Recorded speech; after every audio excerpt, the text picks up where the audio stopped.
let's take an example for a contract that includes a significant financing component. Let's read this case study together. Company A enters into a contract with a customer to manufacture and supply a new machine. Control over the completed machine will pass to the customer in 2 years, which is the point in time at which Company A performance obligation will be satisfied. So the company will deliver the machine to the customer after 2 years. The contract contains 2 payment options. So there are 2 options and the customer is going to select the best option for him. Number 1, payment of $5 million in 2 years, which it obtain control over the machine. So this means that the customer is going to receive the machine after 2 years and they pay for the price of this machine after 2 years. And the second option is the customer is allowed to pay today $4 million at the first day of the contract, I mean at the inception of the contract. So let's understand the second option together. Second option means that the customer is going to pay today $4 million. But when the product is going to be delivered to the customer, the product will be delivered to the customer after 2 years. So effectively, the customer is paying in advance for these products. Okay, so the customer decides to take the option of payment of $4 million at the inception of the contract. So the customer decided to select the option number 2 in the payment. Okay, let's analyze the case. The question that we need to answer right now is, does the entity has a significant financing component? I can say easily yes. And why? Because actually the cash selling price that the customer might pay today is $4 million. But if the customer is going to pay after 2 years, he's going to pay $5 million. And the customer at the same time, if he paid today $4 million, he is going to receive the machine after 2 years. And effectively, because the customer paying the company today, so the company is borrowing fund from the customer. Because the customer paying today and the product will be delivered after 2 years. So the company effectively is taking loan or is borrowing a fund from the customer. Now comes to the second question. This $4 million is paying, the customer is going to pay today. We need to determine the discount rate that we are going to use in order to do the accounting entries. The discount rate can be two things. The first one is the interest rate implicit in the contract. This interest rate is a calculation of a rate that make all of the future cash flow equal to the cash price today. This is in the case that the customer is going to pay in arrears. But because the customer is going to pay in advance, so the company is going to borrow from the customer. So the company should use a discount rate equal to the incremental borrowing rate.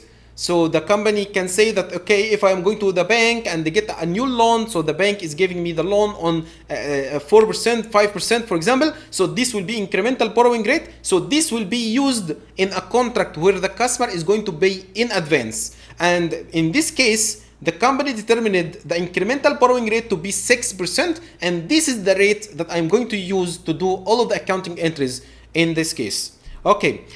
Right now, let's start by doing the accounting entries. And I'm going to split these accounting entries into 3 phases. Phase number 1 at the inception of the contract. Phase number 2 at the end of the first year. And phase number 3 is the end of the second year. Let's do the first entry that at the inception of the contract. Now, the customer is going to pay the company today.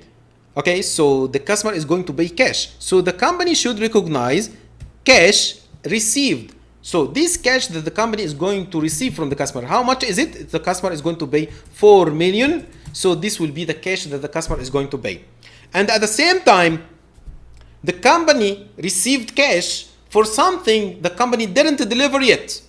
Okay, clear? Now the company is going to deliver after 2 years. And the company received the cash today, so this cash will be considered as a liability. So the company should recognize a contract liability by the same value, which is $4 million. So now the company received the cash and didn't deliver the product yet. So the company is going to consider this $4 million as a contract liability. At the end of the first year, because the company effectively borrowing from the customer, so the company should recognize financing cost because the company is effectively borrowing from the customer. So the company should recognize financing cost. So how much the beginning balance or how much is the balance of the liability so far at the end of the first year? It's $4 million. but the company should recognize financing cost over this 4 million. So the company say here, this is 4 million. I'm going to multiply it by 6% in order to recognize the financing cost of the first year. So this will be the financing cost as an expense in the P&L. So this will be called finance cost. And effectively, this finance cost should increase the contract liability of the customer, of the contract. So now the contract liability will be increased. So now the contract liability will be increased by the same value, which is 240. So the balance now, the balance of the contract liability is 4 million plus 240. So it is 4,240,000. Now, at the end of the second year, the company is going to do the same entry again to recognize finance cost for the second year. Okay, this finance cost should be calculated on the ending balance of the first year. Okay, so we are going to repeat again the same entry, debit financing cost, but how should we calculate the financing cost? It will be based on the ending balance of the first year. So the ending balance is 4,240,000 times the 6%. This is the interest rate or the discount rate that we are using to recognize the financing cost. So the financing cost of the second year is 254,400. This is the financing cost of the second year. Okay. And the credit should be also to the contract liability with the same value. Now, the question here is, how much is the balance of the contract liability at end of the second year? Simply, it will be ending balance of the first year plus the financing cost that we recognize for the second year. This will result in 4,494,000. This is the balance of the contract liability at the end of the second year. Okay. Now, let's recognize the revenue. After 2 years, what happened? The company is going to deliver the product to the customer. As long as the customer is going to take the control of the product after 2 years, and now we are after 2 years, so we need to recognize revenue as of today. So the fact here is we didn't recognize revenue in the at the inception of the contract, because actually the company didn't deliver the control of this product at the inception of the contract. The company is going to deliver the product and the machine to the customer after 2 years. And because we are now at the end of the second year, and the customer received the machine and they already took a control of this machine, so we need to recognize revenue today. Now, the question here is, how much revenue should we recognize today? Now, in the end of the second year, you performed your liability.